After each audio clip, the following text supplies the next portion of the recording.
Mula po sa Green Party of the Philippines, kami nakikiisa. Ganun din sa Bunyog Pagkakaisa, sa panawagan at tigilan na ang walang kwentang proyektong ito. Ako po ay taga Bulacan. At sa Bulacan, 3,000 mangrove ang sinira. Pwede ba dito magpura? Nang putang ilang si Ramonang! Yang Ramonang na yan, walang kwenta! Kaya pinapanawagan ko, paulit-ulit, i-boycott na po natin ang mga produkto ng San Miguel Corporation! Hindi titigil yung kapitalistang yan hanggang tinatangkilik natin ang kanilang produkto. Hindi na to basta-basta. Parex, Salex, Airport. Mas mahalaga ba ang mga proyektong ito sa kalikasan? Bakit ang DNR, kung sila ay may silbi, bakit nila pinapayagan ito? Ay, Secretary ko na! Magising ka na!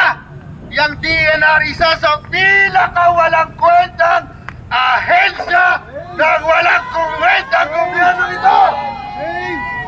Kapitalista!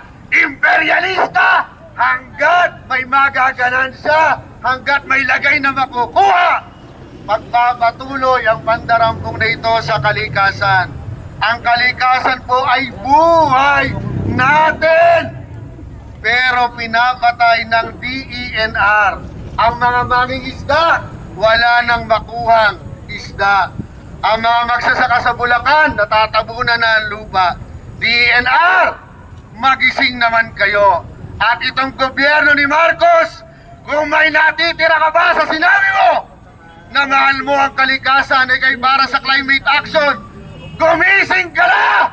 Pangulong Marcos, pigilan mo ang walang kwentang proyektong ito ni Ramon Ang at sampalin mo ng katotohanan ang Department of Environment and Natural Resources.